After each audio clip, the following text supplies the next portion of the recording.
The helpful bed monster. I crouch by my child's bed for the third night, face on the blankets, weeping. Another day of begging the police for updates and getting none, of putting up posters, of spreading the word on Facebook, and still no news. The last of my hope is starting to drain from me. What kind of mother can't look after her own child? Suddenly, I hear something clear its throat. Surprised, my head jolts up, wiping the tears from my eyes. I look around until I see something that makes me scream. Some kind of baby-faced doll head is poking out from under the bed and looking directly at me. I think rationally, it must just be a toy.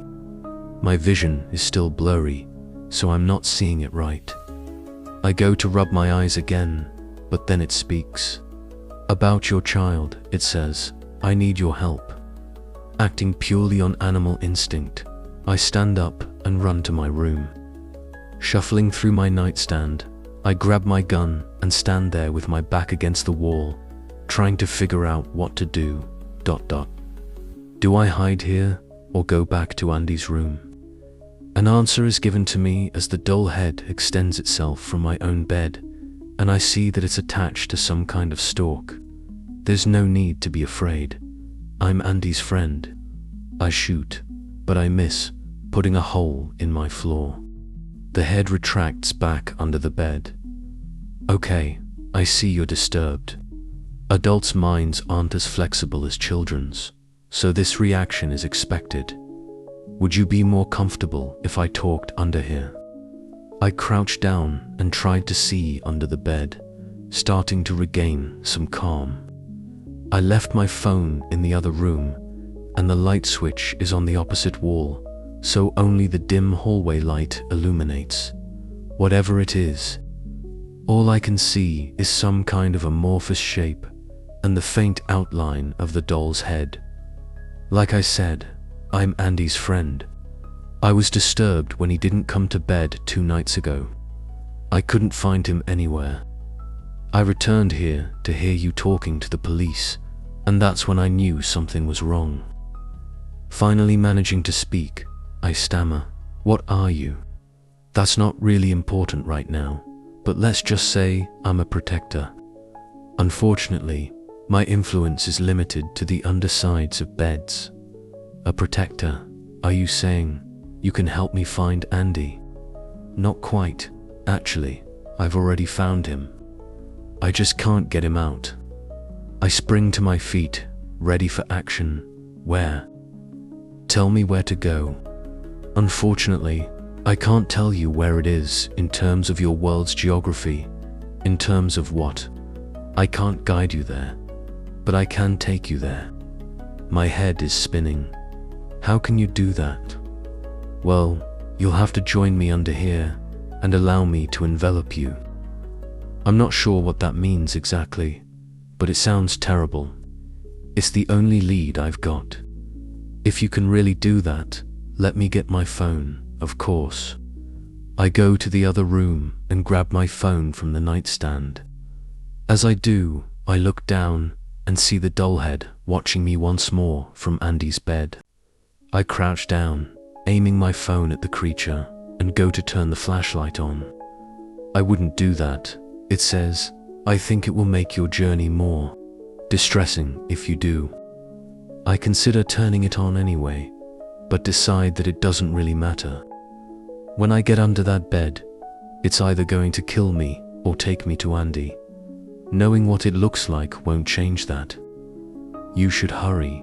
I'm not sure how much longer it will be safe. I'd recommend you close your eyes and crawl under the bed. Let me take it from there. I follow its instructions. At first, I lay under the bed, not feeling anything. Then a warmth starts to envelop me, but not a pleasant one. I feel like I'm being covered in fresh, raw meat. It squeezes all around me, smothering my face. For several terrifying seconds, I'm unable to breathe. Then it retreats, and I find myself no longer on carpet, but hard concrete. I look around, but can't see anything. Of course it's dark. The creature is nowhere to be seen. I turn on my flashlight, exposing a bare concrete floor. I crawl out, and my heart drops as I see Andy lying on a metallic cot. He seems unharmed but tied up, blindfolded and gagged. "Andy," I whisper scream. I rush to untie him. "Mum's here. Everything's okay now. I promise."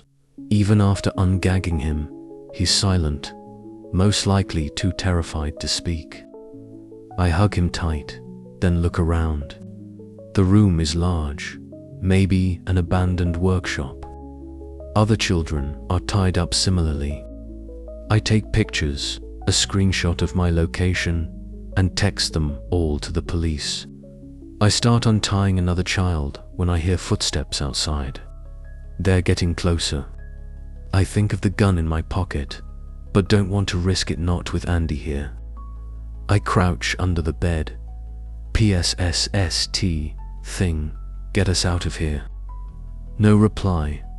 I grab Andy and pull us both underneath. The metal door screeches open. "Hey, one of the kids is missing." Someone shouts.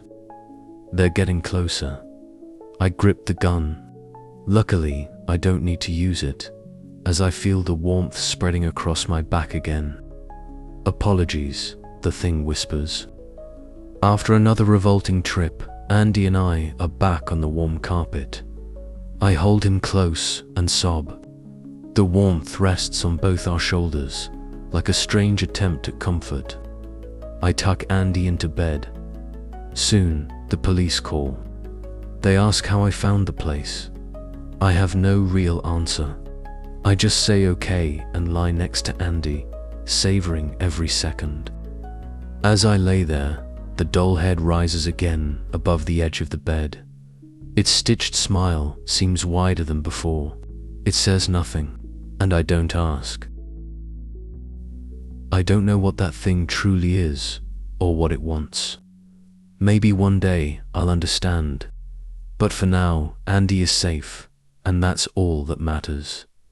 The darkness under the bed still exists, and so does it. If it ever calls again, I'll be listening. There are other stories the darkness still holds.